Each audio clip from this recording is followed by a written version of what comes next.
할렐루야. 옆에 있는 분들 축복하도록 하겠습니다. 뭐라고 축복하시느냐 하면 당신이 이 세상의 중심입니다 라고 축복하시기 바라겠습니다.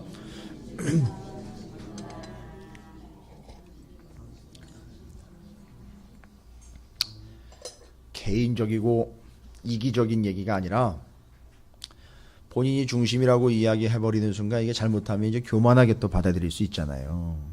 그러니까 나를 중심으로 돌아간다 뭐 이렇게 얘기하기 시작하면 이제 이상하게 뭐 거기서 이단도 나오고 또 이기주의와 개인주의도 거기서 나오는 거 아니겠습니까? 이제 그런 의미를 이야기 드리는 게 아니에요. 여러분 오늘 뭐 역대상 6장 이렇게 81장까지 우리가 함께 들으면서 읽었지만 이건 이제 양의 문제가 아닙니다. 여러분 족보를 이야기하고 또 다른 어떤 성경의 다른 장이나 다른 내용들과 비교를 해도 여러분이 비교가 되는 거 아닙니까? 분량이 상당히 많아요. 그러니까 이게 여러분이 벌써 눈치를 채셔야 돼요. 다른 족보나 다른 가족을 이야기할 때는 이러지 않았거든요. 근데 지금 여러분이 눈치채셨잖아요. 누구를 이야기할 때 지금 이렇게 방대한 양으로 지금 이 지면을 할애를 하고 있죠. 레위 지파를 지금 중점적으로 설명을 하려고 시간을 많이 들이고 있어요. 그러니까 여러분 이거는 그냥 수치적으로나 그냥 양쪽으로 이야기 드리는 게 아니라 왜 이 레위 지파, 이 레위 자손의 가문은 특별히 언급하는 바, 특별히요 대제사장 가문, 아론의 가문들은요 또 거듭 또 언급이 돼요. 또 두세 번씩 언급이 돼요. 그러면 이건 반복되고 있죠. 많이 할애를 하고 있죠. 또 양이 많이 분량이 할당이 됐어요. 그러니까 이건 뭘 의미하는 거냐 하면 여러분 이 내용만 봐도 감을 잡으실 수 있을 거예요. 지금 하나님은 레위 지파에게 거는 바가 크다는 거예요. 지금 레위 지파를 통해서 하실 일이 그냥 일반 다른 지파를 통해서 하실 일이나 다른 지파의 의미와는 차이가 있다는 걸 이야기하는 겁니다. 생각을 해보세요. 누군가가 여러분에 대해서 나쁜 소리 말고요 좋은 소리로 상당히 많은 이야기를 하고 있어요. 여러분이 그런 생각을 만약에 그런 느낌을 받는다고 또 그런 걸 알고 있다면 여러분 기분이 이렇게 나쁘진 않을 거예요. 근데 이제 한편으로는 부담이 뭐냐 하면 나를 이렇게 생각을 하고 있나? 이러다 보면 이제 이게 책임감이라는 게 또 들어올 거예요. 자, 지금 이 레위 자손의 역대상 6장 이 본문에 이건 족보인데요. 쭉 인물이 다른 족보는요 이렇게 자세하게 적지를 않고 있어요. 그리고 또 많은 인물이 언급되지 않고 있습니다. 그러니까 역대상 6장은 여러분께서 딱 첫 인상으로 보셔도 81절까지 기록된 바 이 내용의 방대함을 통하여 여러분이 이제 눈치채시는 거예요. 레위 지파 상당히 중요하구나. 레위 지파 하나님이 지금 관심 갖고 있구나. 레위 지파 할 일이 많구나. 이거 딱 눈치채시면 돼요. 그러면 지금 9장까지는 어차피 족보를 살펴야 돼요. 9장까지는요. 이제 포로에서 돌아온 이야기까지도 또 나와야 되니까. 왜냐하면 지금 이 역대상은 포로에서 돌아오고 난 다음에 기록을 했다니까 알고 봤더니 뒤에 보면은 이제 9장 쪽에 가면 포로에서 돌아온 얘기가 기록이 되어 있어요. 그러고 보니까 포로에서 돌아온 얘기를 적은 거 보니까 포로에서 돌아오고 난 다음에 적은 게 맞아요. 그러면 지금 9장까지에 기록되어 있는 이스라엘의 12지파 그들이 언급되어 있는 순서를 여러분 보시면은 족보에서 위치를요. 그래서 그 가족들의 덩어리로 이렇게 이야기하면서 본문에 기록된 그 순서를 보시면 제일 먼저 누가 기록이 되어 있죠? 유다 지파가 기록이 되어 있어요. 그 다음에 제일 나중에 누가 기록이 되어 있는지 아세요? 이건 뭐 다른 데하고는 차이가 있는 본문이에요. 제일 나중에는 베냐민이 기록이 되어 있어요. 지파 중엔 베냐민 지파가 기록이 되어 있습니다. 여러분, 이거는요 아주 의도적인 거예요. 제일 처음엔 유다를 기록을 하고 있고요. 왜요? 이 역사는 누가 이끌어가고 있는 거예요? 누가 맨 앞장 서가지고 가고 있어요? 유다 지파가 이끌어가고 있어요. 거기서 누가 오는 겁니까? 그러니까 예수가 오실 거예요. 예수가 이끌어 가시는 거예요. 근데 이게 포로로 끌려갔다가 70년 만에 돌아온 족보라 그랬지요. 근데 유다가 포로로 끌려갈 때, 또 이스라엘이 광야에 있을 때 맨 앞에서 유다가 이끌어가 리드해주는 입장이란 말이죠. 그 예수가 우리를 이끌어가고 있는 이런 중이지 않습니까? 그걸 이야기하고 상징하는 거예요. 근데 유다가 이끌려갈 때, 유다가 포로로 잡혀갈 때, 또 다시 돌아올 때도 마찬가지겠죠. 유일하게 함께한 지파가 있어요. 누구죠? 베냐민 지파. 그러니까 유다가 하는 일을 베냐민이 완성해 주는 거예요. 베냐민이 도와주는 거란 말이죠. 감이 잡히십니까? 예수가 이끌어가는 것을 베냐민이 정리를 해줍니다. 신약에 가보면은요. 바울이 어디 지파예요? 베냐민 지파예요. 예수가 복음으로 정리해 놓은 걸, 아니 예수가 복음으로 던져 놓은 것을 누가 정리를 합니까? 사도 바울이 정리를 해버립니다. 여러분, 이건 어거지로 맞춰 놓는 것이 아니라 성경을 깊이 읽다 보면 이런 은혜도 있어요. 이게 이해하는데 아주 도움이 된다는 겁니다. 그럼 뭐 맥도 없이 그냥 정신없이 그냥 성경을 쭉 읽다 가보면 이게 뭘 의미하는 건지, 도대체 왜 이런 위치와 이런 구조를 가지고 있는지도 모르고 그냥 읽다 보면 뭐 그냥 성경이구나. 뭐 그 중에 내가 은혜 받을 만한 단어가 하나 툭 튀어나오면 그거 가지고 하루 종일 묵상하면 되겠지. 여러분, 이게 큐티식에서 머물러 버리는 성경 공부의 문제점이에요. 자, 그러면 여러분께서 지금 이 구조와 위치만 봐도 이건 아주 정확하게 언급하려고 하는 분명한 바가 있어요. 유다가 맨 앞에 서 있고 베냐민이 맨 나중에 서 있습니다. 유다가 가는 길을 베냐민이 도와주면서 정리를 해주고 있어요. 그래서 이 구조 안에, 이 틀 안에 지금 들어와 있어요. 사이에. 누가요? 자, 보세요. 유다 맨 앞에 있죠. 베냐민 맨 뒤에 있죠.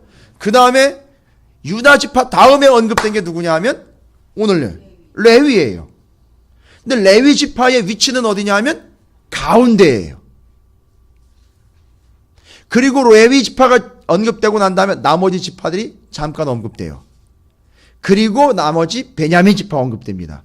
이거는 의도한 바 있다는 거죠. 자, 보세요. 그러면 오늘 역대상 6장 레위의 위치는요. 레위의 위치는 구조상 보면 가운데라는 거예요. 그럼 뭘 얘기하는 거야? 센터. 가운데. 레위 지파는 중심이라는 거예요. 이끌어가는 건 누가 이끌어간다고요? 유다가 이끌어가는데 이 이스라엘의 핵심은 뭐냐 하면 레위예요. 그러니까 본부지요. 본부. 그러니까 이거 치면 이거 망하는 거예요. 뭔 얘기인지 아시겠죠? 요거 무너지면 다 망하는 거죠. 우리나라는 어디 치면 망하는 거예요?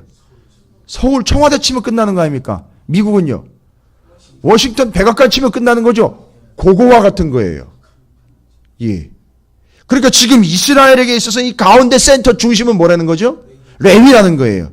왜 레위 지파가 가운데고 중심이야? 레위 지파는요, 내용으로 쭉 들어가면 지파의 특징을 보면, 레위 족속의 특징을 보면 제사장과 일반 레위인으로 나눕니다. 제사장 중에는 일반 제사장과 대제사장으로 나눠요. 이게 그 본질입니다. 그러니까 이게 날아가 버리면은요, 이스라엘은 끝나는 거예요. 이스라엘이 이런 식으로 끝나버리면 뭐가 끝나버립니까? 인류가 끝나버리는 거예요. 그러니까 뭘 지켜야 돼요, 지금?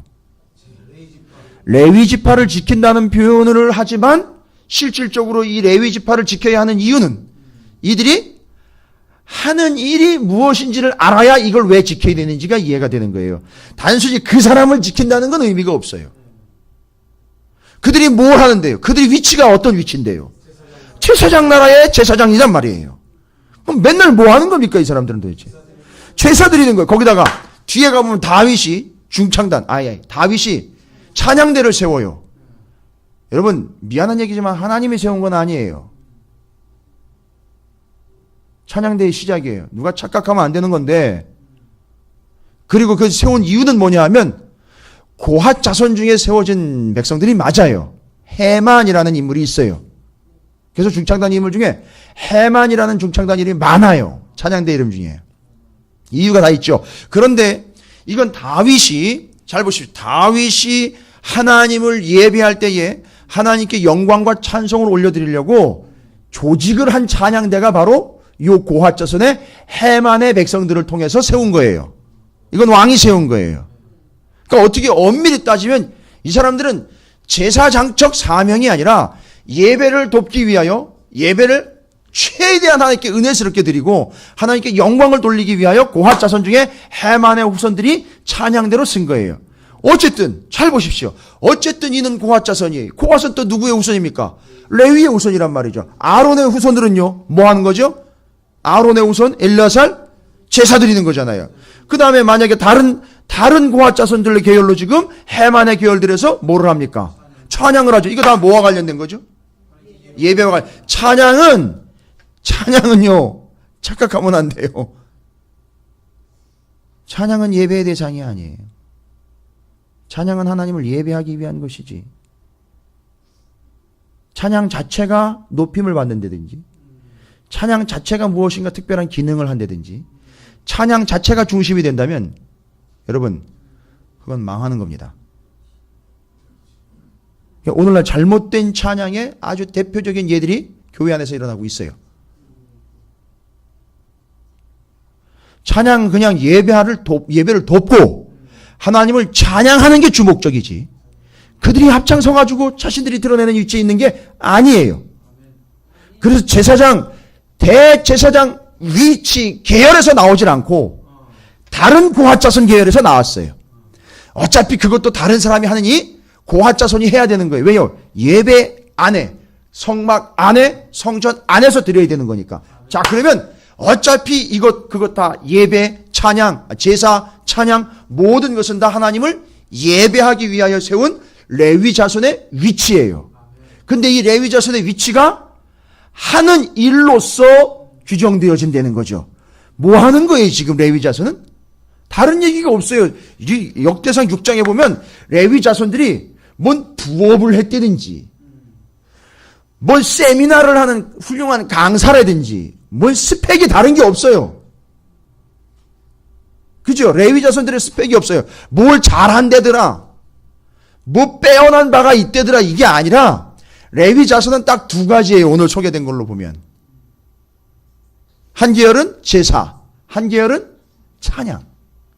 특별히 요거 두 개만 언급하고 있어요. 이거 근데 두 개다. 제사와 찬양 모두 다 뭐 하는 거죠? 이건 하나님께 영광을 돌려 하나님을 예배하는 거란 말이에요. 그러니까 지금 레위 자손의 위치는, 레위 자손은 어떤 존재냐 하면 다른 거 없지요. 레위 자손은 그냥 날구장창 뭐 하는 거예요? 하나님을 예배하는 거예요. 찬양과 제사를 통해서 하나님을 예배하는 거란 말이에요. 영광 돌리는 거예요. 그렇죠? 지금 여기 다른 스펙이 끼어들어갈 틈이 없어요. 그런데 잘 보십시오. 정말 중요한 겁니다. 진짜 중요한 거예요. 레위 자손의 특성은 두 가지로만 설명이 됐어요. 그리고 그건 오직 한 가지 목적이죠. 제사와 찬양이라는 걸 통해서 하나님을 예배하고 하나님께 영광을 돌리는 존재가 레위예요. 근데 이들의 위치가, 족보상 위치가, 명목상 위치가 12지파의 어디라는 거예요? 가운데라는 거예요. 센터라는 거예요. 여러분 중심이 되고 싶으세요? 아니, 죄송합니다. 잘난 척 하려고 하는 중심 말고요. 진짜 그 사람이 중심이라면요. 누가 중심인지 아세요? 누가 이 교회의 중심인지 아십니까? 누가 이 민족의 교회의 중심이고 어떤 교회가 중심교회인지 아십니까? 저 서울광장 한 군데 나가서 센터에다 박아놓는다고 그게 중심교회가 되는 게 아니에요. 이름을 중심교회라고 짓는다고 중심교회가 되는 게 아니에요. 누가 중심이냐 하면 오늘 이 레위 지파의 위치를 보시면 확인이 되는 거예요.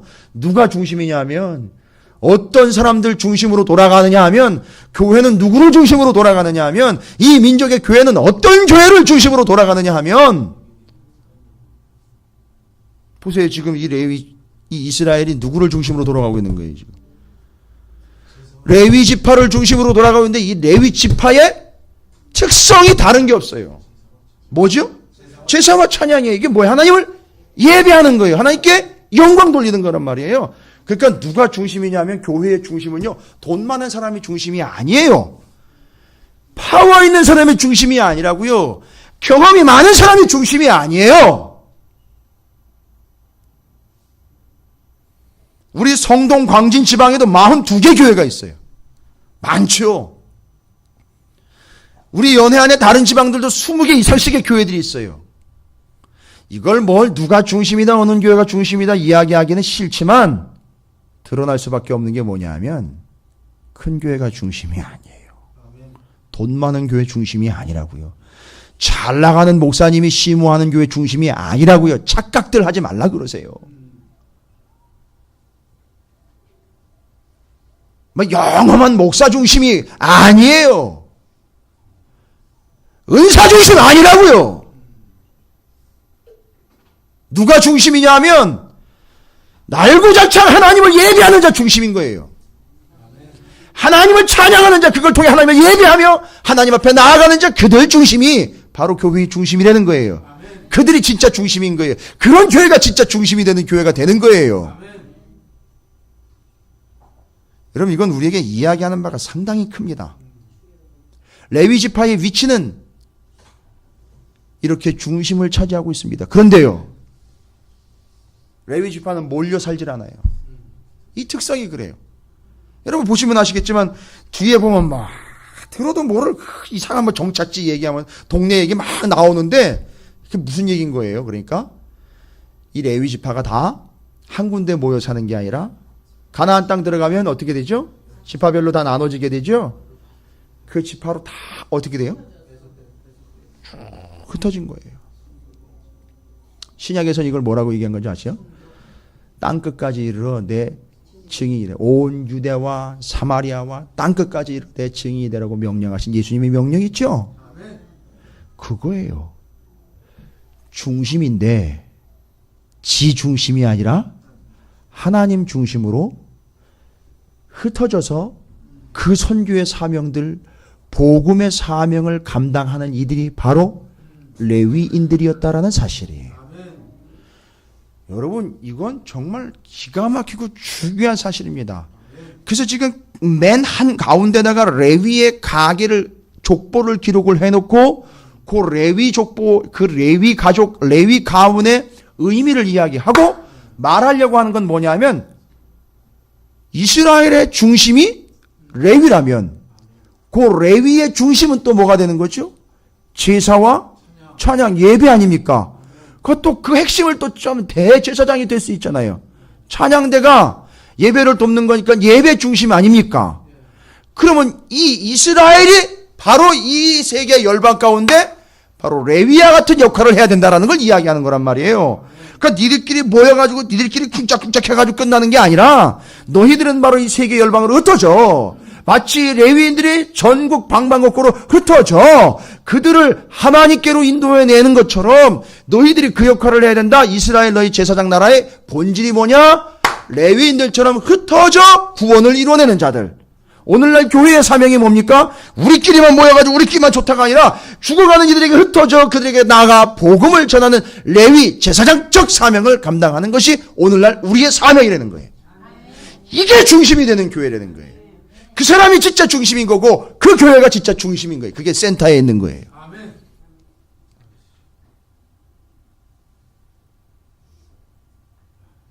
예배드리는 자, 찬송하는 자 중심이에요. 그 가운데 핵심이에요. 이게 교회의 본질이에요. 이게 그리스도인의 핵심입니다. 그래서 레위의 가문이 가운데 썩하니 기록이 되어 있는 거예요. 이게 중심으로 지금 진행이 되고 있는 거예요. 아주 모양새를 보면 유다 지파와 베냐민이 맨 앞과 뒤에서 다른 지파들이 또 뒤에서 떠받치면서 레위인들이 행여나 어떻게 될까봐 그걸 보호하면서 그걸 앞뒤로 서가지고 이끌어가면서 그걸 채워주면서 그걸 막아주면서 가고 있는 영상. 여러분, 무슨 일이 있어도 하나님을 예배하며 하나님을 찬양하며 영광 돌리는 것은 절대 까먹으면 안 된다는 이 사실을 우리에게 이야기해주고 있는 사실이에요. 이게 레위의 본질이에요. 이게 이스라엘의 공동체의 특성입니다. 이게 오늘날 교회의 특성이에요.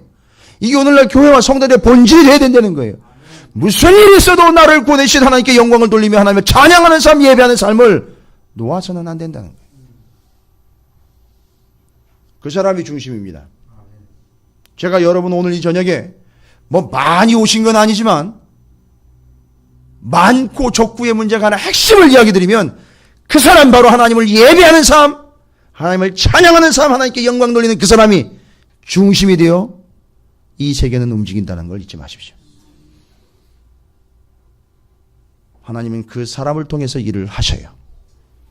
스펙이 있고 달란트가 있고 은사가 있는 일을 통하여 움직이시는 것이 아니라 그 레위 그들을 중심으로 하나님의 뜻을 이루시는 것처럼 하나님을 온전히 예배하며 하나님께 영광을 돌리는 그 본질이 무엇인지를 깨닫고 그것을 추구하고 있는 그들을 통해서 하나님은 하나님의 일들을 이루어 가신다는 사실을 잊지 마시기를 주님의 이름으로 축원을 드립니다. 옆에 있는 분을 축복하시고 당신이 그래서 중심입니다 라고 축복하시기 바랍니다.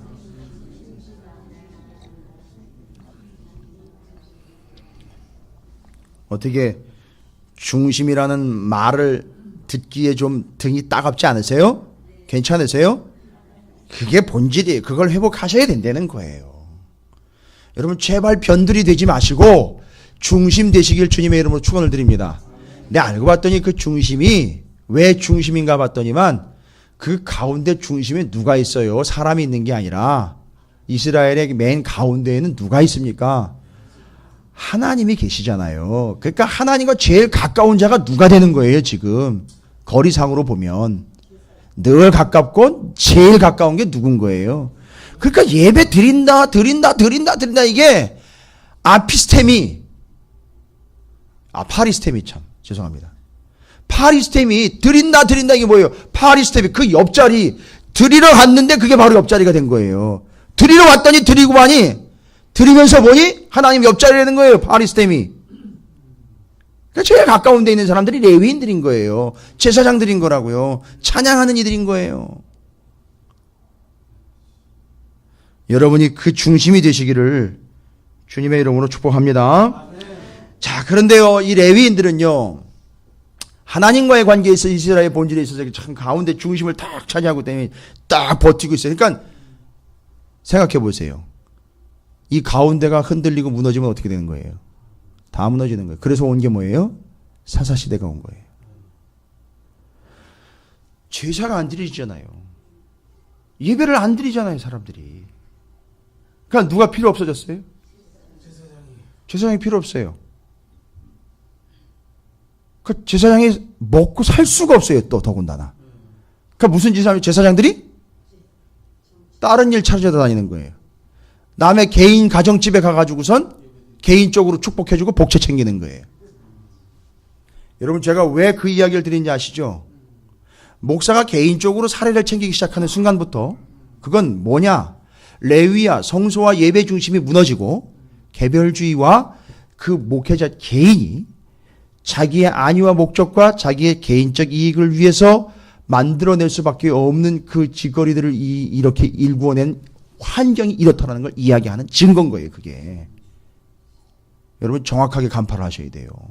지금 세상이 그렇게 됐다는 얘기예요, 실제로. 그러니까. 그래서 제가 여러분에게 서운하지 않게 섭섭하지 않게 매번 말씀드리는 게 그거예요. 목사가 설교하고 하나님이 맡겨주신 양떼를 돌보고 치리하면서 그 양떼에게 돈을 받아먹고요? 이게 말이 됩니까, 이게? 이게 얘기가 되냔 말이에요. 자기는 가운데 중심에 서가지고 하나님만 예배하면 하나님을 예배하고 영광 돌리는 걸 끝나야 될 텐데 지금 그 짓거리를 하고 있단 말이에요. 그럼 뭔 얘기입니까? 중심에서 이미 멀어졌다는 얘기예요. 딴 데 가 있다는 얘기입니다. 딴 집에 가가지고 개인 가정의 제사장 역할을 해주는 거예요. 복채 받아 챙기러 돌아다니고 있는 상황으로 만들어 버렸다는 거예요. 지금 여건과 환경이 지금 이렇게 변질됐다는 거예요. 중심이 무너졌다는 얘기를 여러분이 이해하시면 돼요. 그렇게. 그러나 우리는 중심을 회복하자는 얘기입니다. 그게 교회예요. 그게 성도의 본질이라는 거예요. 잊지 마시기 바랍니다. 그래서 이단 정말 나쁜 놈들이에요. 그 가운데로 중심으로 다 돈이 쏠리게 만들어버린 구조란 말이에요. 그게. 그래서 그 이단들이 부자가 되는 이유가 있어요. 그렇게 해서. 꼭 돈이 따라와요. 꼭 성적인 문제가 따라와요. 그게 이단이에요. 자, 그래서 레위 지파를 보면 무엇이 중심이 돼야 되는지가 정확하게 정의가 됐잖아요. 그죠? 하나님을 예배하는 예배 중심인 거예요. 제사와 찬양, 하나님을 예배하는 것, 그걸로 다 끝나는 겁니다. 알고 봤더니 여러분 사무엘이잖아요. 사무엘이 고핫 자손이었어요. 개념으로 보니까 고핫 자손이었습니다. 그러니까 레위요, 엄밀히 따지면 대제사장 계열은 아닌데 일반 제사장 계열이었던 거예요. 그러니까 사무엘이 그렇게 죽을둥살둥하면서 온 방방곡곡 사사시대 말엽이란 말이에요. 사무엘이 활동했던 때. 제가 사무엘 얘기 꽤 여러 번 드립니다. 사무엘이 어떤 존재인지를 여러분에게 각인시켜 드리려고 제가 몇 번씩 다시 설명을 드리는 거예요. 사사시대 말렙의 사무엘이요, 한 일이 뭐냐 하면 한 군데 머물러서 그들을 치리하거나 다스린 존재가 아니라 바로 전국 방방곡곡을 돌아다니면서 뭐를 했느냐 하면 전국 방방곡곡에 파송되어 있던 레위인들이 제 몫을 하지 못한 무너진 제사를, 무너진 제단을 사무엘이 다니면서 다시 제사를 회복하고 예배를 회복하러 돌아다녔던 거예요. 근데 사무엘은 어려서부터 어디서 자랐습니까? 성전에서 자랐어요. 여러분이 좀 아셔야 될 것은 엘리 제사장과 다윗 시대의 대제사장은요, 여러분이 가지고 있는 그 족보의 내용을 보시면 아론 계열의 대제사장이 아니었었어요. 그러니까 여러분이 지금 보시면 아론의 아론의 그 자손들 그 족보를 좀 보셔야 되는데, 고핫의 아들 아므람, 아론에게는 4아들이 있었죠. 아론에게 4아들. 4아들 역시 여러분 아십니까? 엘르아살, 나답과 아비후, 엘르아살, 이다말이에요. 4이에요. 근데 바로 그 엘리 제사장하고요, 다윗 왕 때 대제사장 역할을 감당했던 대제사장은 누구의 후손이냐면 이다말의 후손이에요. 그래서 여기 보면 족보에 안 나와 있어요. 그 대제사장 이름이. 대제사장 족보는 누구의 족보를 따라야 되는 거기 때문에 그럽니까? 아론하고 아론의 셋째 아들 엘르아살의 족보를 따라야 되는 거예요. 나답과 아비후는 죽었잖아요. 다른 물들이다가. 그러니까 둘만 남았죠. 셋째 아들이 엘르아살, 넷째가 이다말이에요. 정통 대제사장 족보의 계열은 아론, 엘르아살을 따라와야 되는 거예요. 그런데 이다말도 아론의 아들 중 하나니 대제사장 계보는 아니지만 어쨌든 제사장적 사명을 감당한 제사장이에요. 그러다 보니까 엘리는 이다말의 후손이었던 거예요. 그 다음에 다윗 시대의 제사장도 이다말의 후손이었습니다. 이 둘은 그래서 족보에 기록이 안 돼 있어요. 아론 계열의 엘르아살 계열이 아니었기 때문에 기록이 안 된 거예요. 이건 잠깐 제가 설명을 드린 거고요. 자, 그래서 그 족보의 후손들이 대제사장으로 기록이 되어 있는 내용들이 6장 1절부터 15절까지 레위의 가문들 중에서도 고핫의 후손이요, 고핫의 후손 등의 대제사장 가문을 따로 정리를 해놓고 있어요. 자, 이건 뭘 이야기하려고 하는 거냐? 아시잖아요. 대제사장이니까 그냥 제사 얘기하는 거예요. 속죄 이야기하는 거예요. 그게 레위의 가문의 특성이라는 거죠. 정체성을 이야기하는 거예요. 자, 끝났습니다. 정리됐어요. 그런데 이 레위라는 이름을 보면은요, 이 레위 가문과 레위 종족의 역할을 우리가 짐작을 할 수 있어요. 뭔 역할이냐면 레위라는 이름이 뜻이 있습니다. 레위라는 이름의 뜻이 있어요. 이게 그냥 지어진 게 아니라 창세기 29장 34절에 레위가 태어나게 되는 배경에 대해서 이야기할 때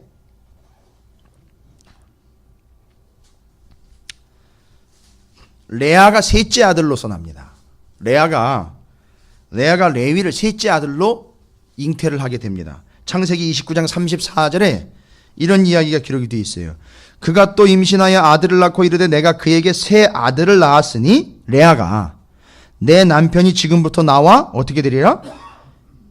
연합하리로다 하고 그의 이름을 레위라 하였으며 라고 나와 있습니다. 창세기 29장 34절이에요.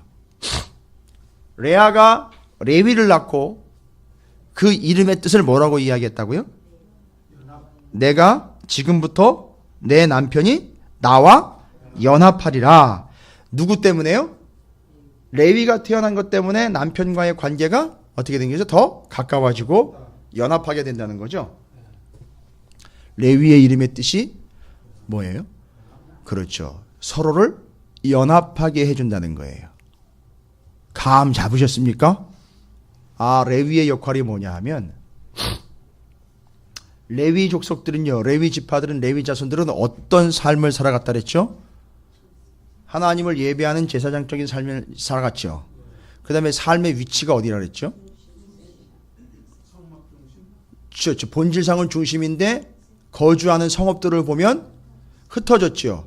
흩어지면, 뿔뿔이 흩어지면 그냥 산발적이 돼가지고 끝나버릴 것 같은데 그들이 흩어진 이유가 뭐라는 거예요. 그러니까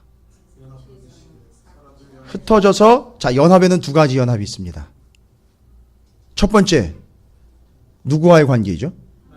하나님과의 관계. 그러니까 레위가 이름의 뜻이 연합시키는 자라는 뜻이라면, 레위가 흩어져가지고 그 흩어져서 그 각각 지파에 다른 이스라엘 백성들을 어떻게 하는 거예요? 첫 번째, 연합시키는 거죠. 누구와요?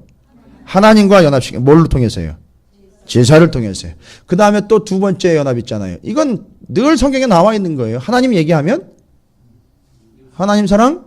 그렇죠. 이웃은 누구예요? 지금 다른 이스라엘 다른 지파들과 딱 어떻게 하는 거죠? 레위는 또 그렇죠. 이렇게 연합시키는 거예요. 그러니까 하나님과 연합을 시켜주고 그 지파들 같은 동족들끼리 또 연합시켜주는 역할을 누가 안 되는 거죠? 그러니까 이 레위는 없으면 안 되는 종족이에요.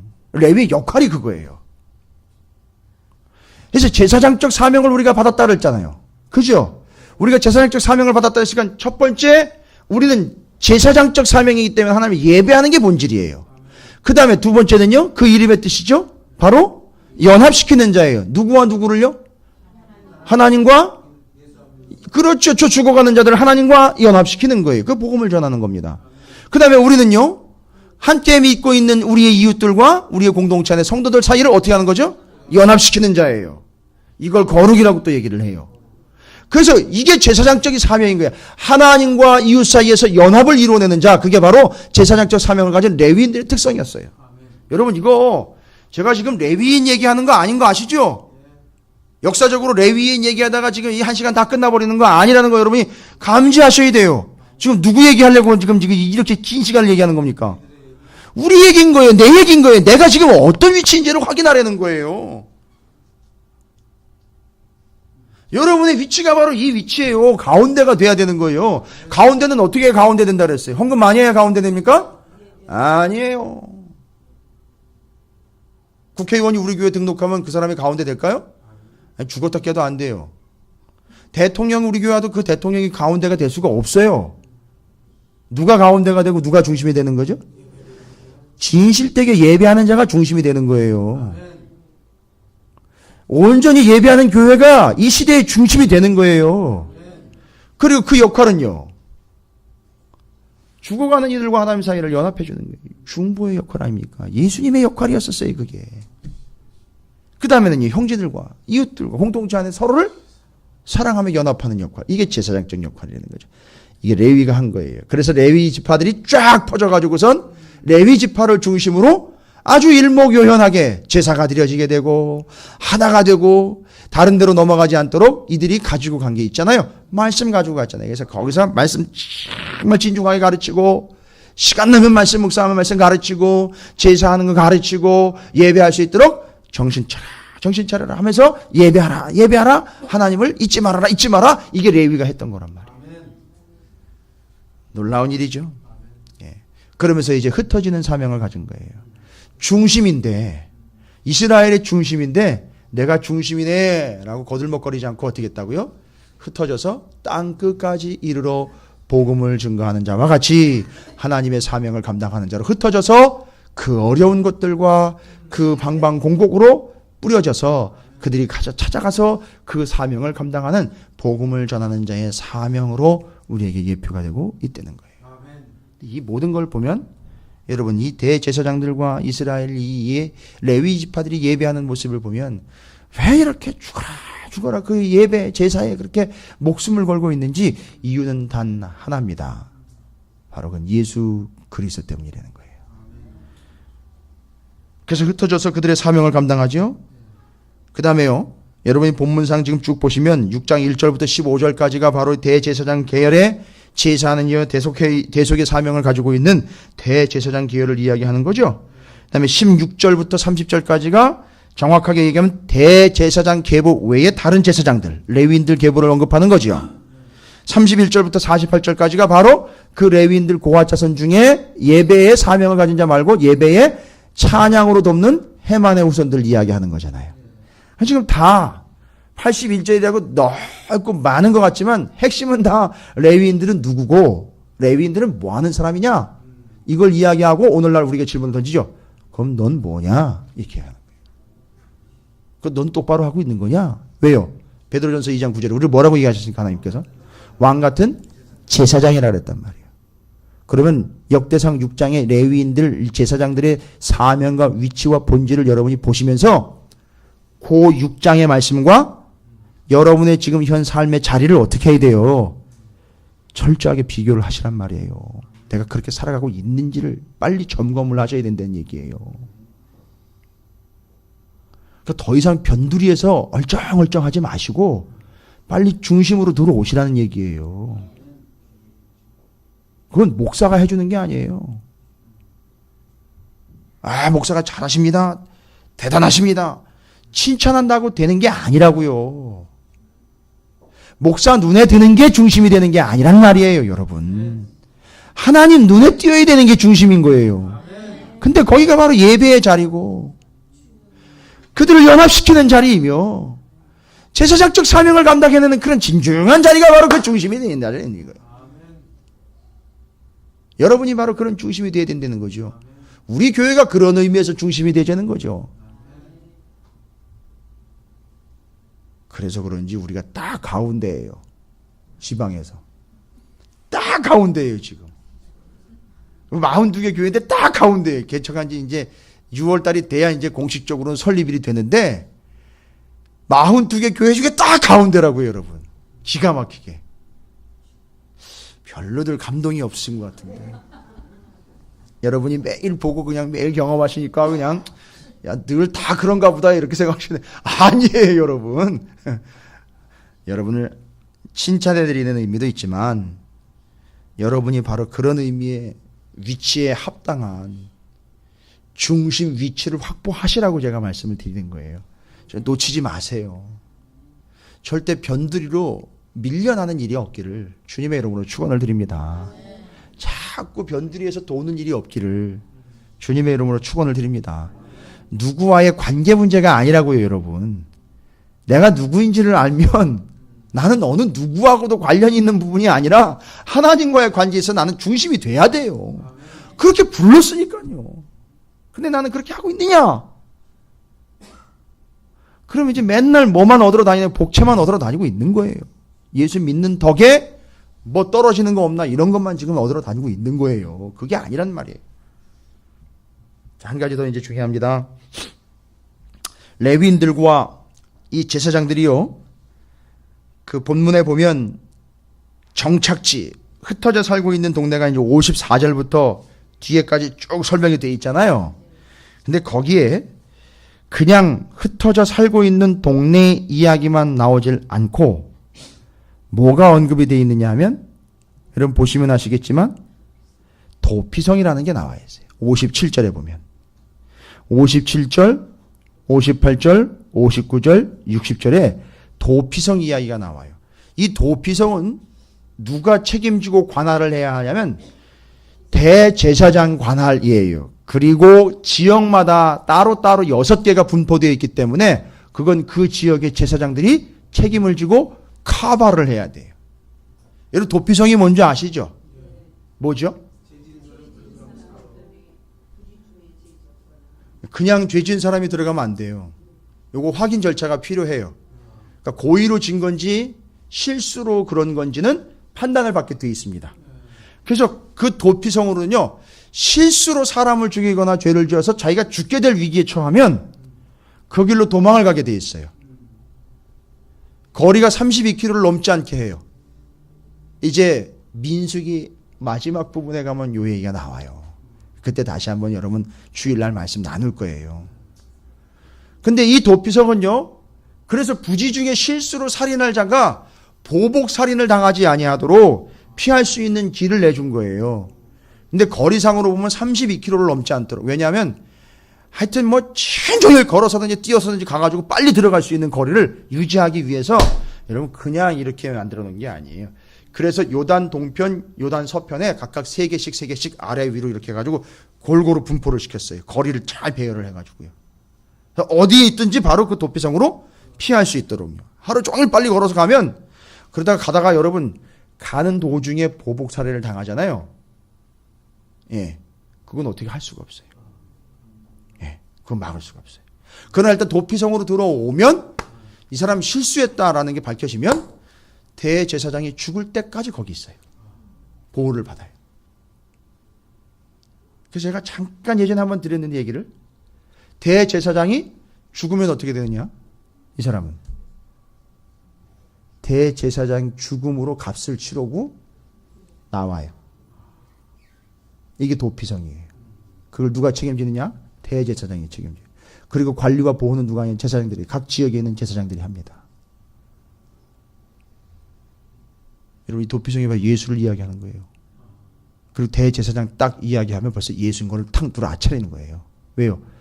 대제사장의 죽음 값으로 여기 들어와 있는 사람이 살아나는, 풀려나는 거예요. 이게 예수란 말이에요. 그러니까 이스라엘 사람들은요, 유대인들은 이걸 알아먹었다고요. 이게 뭔 얘기인지 알았다고. 대제사장이 죽음으로 인하여 죄인이 풀려나는 이야기를 안단 말이에요. 그럼 우리는 지금 감을 못 잡는 거지. 우리는 설명을 들어야 하는 거지만 이스라엘 사람들은 그걸 안단 말이야.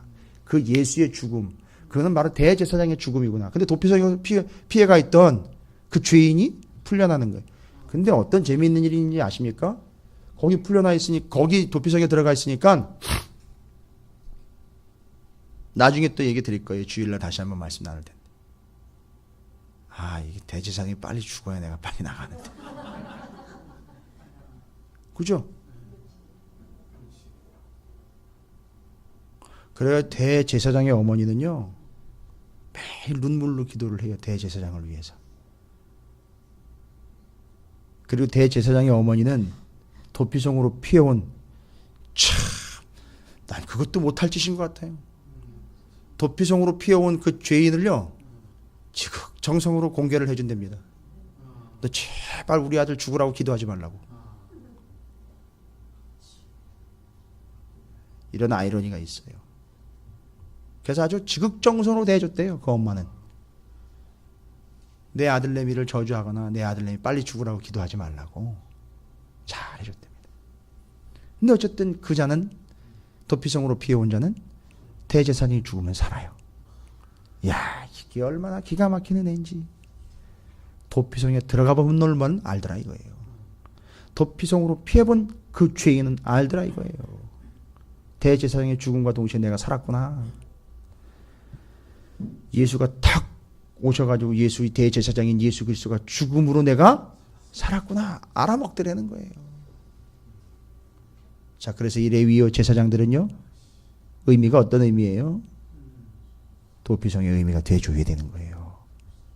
피난처의 의미가 되어줘야 되는 거예요. 오늘날 우리 교회와 여러분 성도들이 어떤 의미가 세상에 되어줘야 되냐면, 세상과 다투고 싸우고 이게 악의 다툼을 하는 그런 존재가 아니라, 세상이 정말 죽을 지경일 때, 어떻게 할 수 없을 때 여러분에게 피해 올 수 있는 그런 존재가 되어줘야 돼요. 그런데 거기다 대고 아이고 나도 죽겠다고, 나도 못 살겠다고 그러고 있으면 여러분 이게 뭔 꼴이 되는 겁니까 도대체. 교회가 나도 죽겠대, 서로 죽겠대요. 저놈 때문에 죽겠고 저놈 때문에 죽겠다는 거예요. 그래서 서로 죽겠다고, 저놈 죽여야 된다는 거예요. 서로. 그러고 있는데 누가 피해 옵니까 일로? 누가 이쪽으로 도망을 와요? 누가 이쪽으로 피신을 옵니까? 누가 살아보겠다고 교회로 돌아옵니까?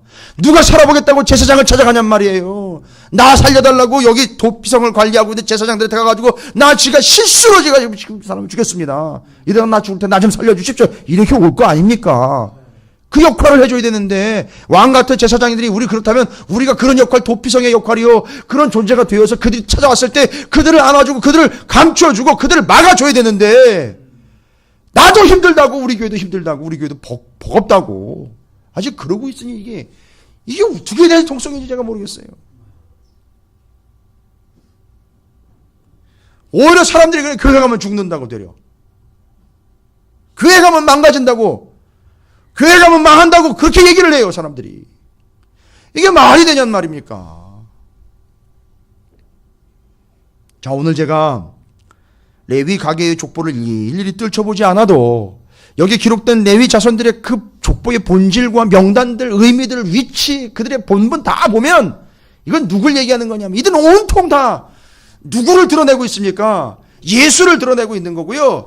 이것이 바로 우리의 신분이라는 걸 이야기하는 거예요. 레위는 예수를 드러내고 있다면 왕 같은 제사장인 우리는 또 뭘 드러내야 되는 겁니까? 나를 드러내는 게 아니라 나를 구원하신 예수를 드러내는 거예요. 뭘로 드러내는 겁니까? 예배하는 거예요. 영광 돌리는 걸로 예수를 드러내는 거예요. 그리고 하나님과 화해하며 이웃과의 화해하며 그 중보의 역할, 연합의 역할을 감당하는, 열방으로 흩어져 그의 복음을 전하는 자가 되는 거예요. 또 이 세상에 죽어가는 이들이 우리에게 도망와 도피처가 되어주는 거예요. 피난처가 되어줘야 되는 거예요. 그게 우리의 역할이 되어야 된다는 걸 역대상 6장의 이 레위 족보는 정확하게 일러주고 있습니다. 여러분은 왕같은 제사장들입니다. 그 가문의 이름은 레위인들이에요. 여러분을 의지하며 여러분에게로 피해올, 죽어가는 누군가, 피를 흘리며 여러분에게 쫓아올 누군가가 있기 때문에 여러분은 그 자리에서 그 도피처의 역할을 감당해 줘야 되는 거예요. 오늘날 교회는 그 역할을 감당해야 되는 겁니다. 하나님 중심, 예배 중심으로 살아가야 되는 거예요. 하나님을 찬양하며 살아가는 겁니다. 연합시키는 자가 되고 중보자가 되어야 되는 겁니다. 흩어져 그 복음을 전하는 자가 되어야 되는 겁니다. 죽어가는 이들에게 피난처가 되어줘야 되는 거예요. 여러분이 이런 레위인의 그 귀한 사명을 감당해내는 왕같은 제사장 우리 찾으시는 교회 거룩한 성도들이 되시기를 주님의 이름으로 축원을 드립니다.